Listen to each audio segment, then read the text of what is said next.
অত্যন্ত হারিডনেস, খুবই তাড়াহুড়ো করা, আর দ্বিতীয়ত অপ্রস্তুতি, কোনো প্রস্তুতি ছিল না। এই ভোটার তালিকা আপনাদের মনে হলো একবারই ত্রুটিমুক্ত, আর এখন 2026-এ যখন বাংলা নির্বাচন আসছে তখন আপনারা মনে করছেন ওই একই তালিকাতে প্রচুর ত্রুটি রয়েছে। এটা ইলেকশন কমিশন আর একটু বেটার প্রিপেয়ার্ড হতে পারতো। এই জিনিসটাই আরো 6 মাস ব্যাপী আপনি 2024-এই করতে পারতেন। বাংলাকে আপনি যদি একইভাবে ধরে নেন সারা ভারতবর্ষের অন্য রাজ্যের তুলনায়, তাহলে বাংলার ইতিহাসটাকে ভালো করে জেনে নিতে হবে। একটা অপটিক্স ছিল যে না, বাংলায় নির্বাচন করতে গেলে অনেক মানে এখানে সন্ত্রাস হয় ইত্যাদি ইত্যাদি, এটা সবটাই অপটিক্স। মানে আপনি দেখাচ্ছেন যে ভোটার তালিকা তৈরি করতে গিয়েও আপনাকে নাকি কেন্দ্র বাহিনীকে ডাকতে হবে।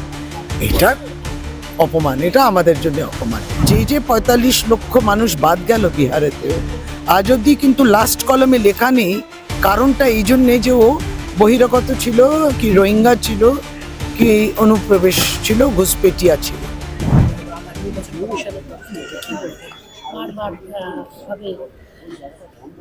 নির্বাচন কমিশন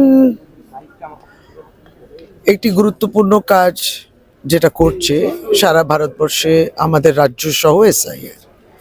আমাদের এসআইআর নিয়ে প্রতিবাদের জায়গা এটাই ছিল যে আপনারা প্রেপারেশনটা নেননি, আপনাদের প্রেপারেশন ছিল না, এবং প্রিপারেশন ছিল না বলে প্রতিনিয়ত আপনি দেখবেন নতুন করে একটা নির্দেশ বেরোয়।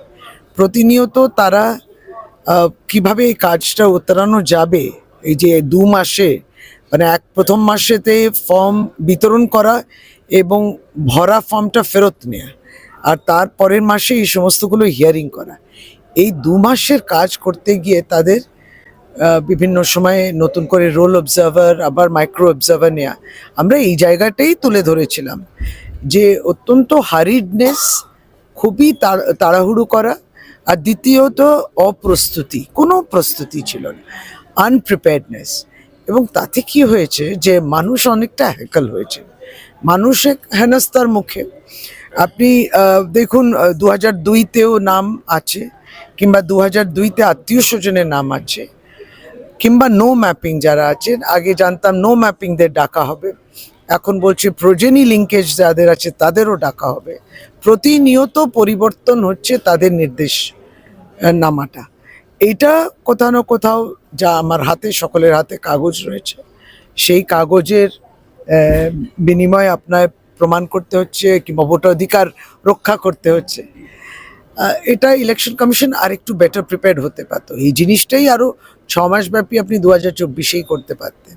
আমাদের আর্গুমেন্ট আবার ওখানেই রইল যে 2024-এর লোকসভা নির্বাচনে এই ভোটার তালিকা আপনাদের মনে হলো একবারই ত্রুটিমুক্ত, আর এখন 2026-এ যখন বাংলা নির্বাচন আসছে তখন আপনারা মনে করছেন ওই একই তালিকাতে প্রচুর ত্রুটি রয়েছে এবং সেটাকে ত্রুটিমুক্ত করতে হবে।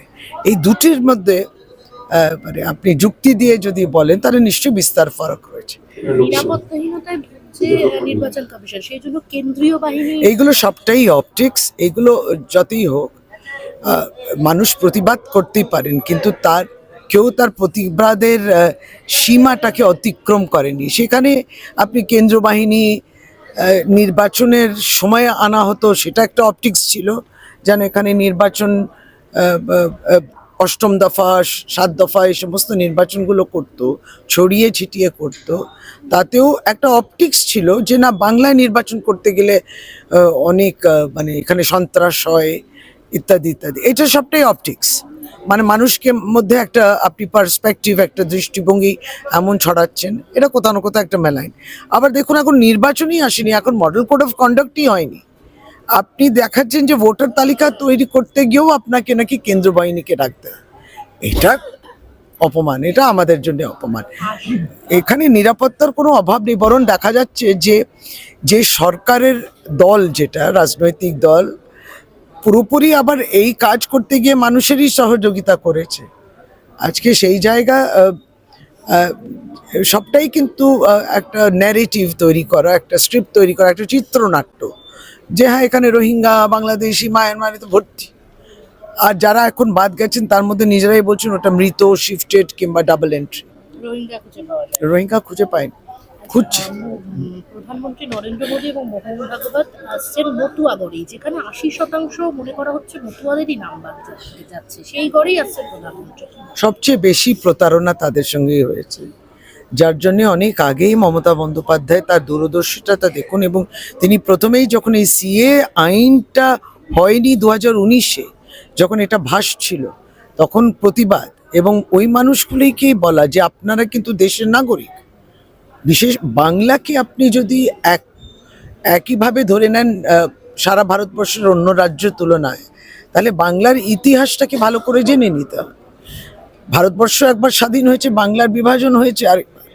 সুতরাং আপনাদের ওই ইতিহাসটাকে সামনে রেখে সেটাকে মর্যাদা দিতে হবে। কেন তারা সেই সময় চলে এসেছিলেন পূর্ব পাকিস্তানের থেকে, এবং তাই মমতা বন্দ্যোপাধ্যায় প্রথমেই বলেছিলেন আপনারা মতুয়ারা সকলেই দেশের নাগরিক, এই সিএ এর মধ্যে যাবেন না। আজকে দেখুন বিজেপি ওই সিএ আইনটাকে বললো আইন করলো, তার রুলসটা তৈরি করতে 5 বছর লাগলো। মানে একটা লোকসভা নির্বাচনের আগে সিএটা নিয়ে এলো 2019-এ, 5 বছর লাগলো 2024-এ আবার লোকসভা যখন এলো তখন তার রুলসটা নোটিফাইড হলো।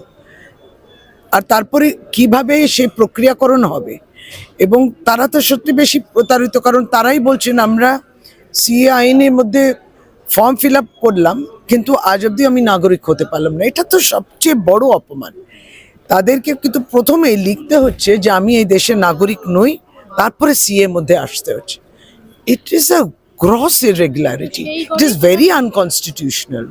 সেই গড়েই প্রধানমন্ত্রী আসছেন। হ্যাঁ, সে ঘরে তিনি আসেন, কারণ বিজেপি পুরোপুরি এখানে বলতে গেলে হালকাভাবে বলা নয়, কিন্তু সেম সাইড গোল হয়েছে।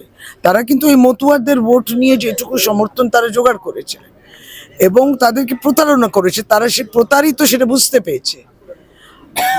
এবার সেটা রক্ষা করতে হবে, তাই জন্য প্রধানমন্ত্রীকে নিয়ে এসে বলা। কিন্তু সিএ আইনের মাধ্যমে আজকে সারা ভারতবর্ষে কজন মানুষ নাগরিক হয়েছেন, এটা তো প্রশ্ন লোকসভাতেও ছিল, রাজ্যসভাতে ছিল, উত্তর তো পাইনি। ঠিক যেইভাবে এসআইআরে 2025 বিহারে কজন আপনি পেলেন অনুপ্রবেশকারী, আপনি রোহিঙ্গা, কিংবা ওখানেও তো ওই একই ডায়লগ ছিল বাংলাদেশে, যে 45 লক্ষ মানুষ বাদ গেল বিহারেতেও, আজ অবধি কিন্তু লাস্ট কলমে লেখা নেই কারণটা এই জন্যে যে ও বহিরাগত ছিল, কি রোহিঙ্গা ছিল, কি অনুপ্রবেশ ছিল, ঘুষপেটিয়া ছিল। ওই কলমে কিন্তু ওই কারণটা আসেনি। আমরা কিন্তু ড্রাফট রোলে কিন্তু এখনো যে 58 লক্ষ নিয়ে খুব লাপালাপি করছেন, সেটাতেও কিন্তু শেষ কলমে কারণ এখনো পাইনি। আমাদের এখানেই প্রতিবাদ, আমরা কিন্তু চোখ রেখেছি অন কাদেরকে হিয়ারিংয়ে ডাকছেন। এই হিয়ারিংয়ে যাদেরকে ডাকবেন, নো ম্যাপিংয়ে কিংবা এই প্রয়োজনীয় লিঙ্কেজকে, সেখানে কিন্তু একটা অশুভ উদ্দেশ্য দেখতে পাচ্ছি, যেন কোথাও না কোথাও বাদ দেওয়ার একটা বিষয়। এটাতে we are keeping a watchful I. আরো ভালো ভালো খবর দেখতে সাবস্ক্রাইব করুন বাংলা হান্টের ইউটিউব চ্যানেল। বাংলা হান্টের আরো খবর দেখতে নজর রাখুন। বাংলা খবর মানেই বাংলা হান্ট।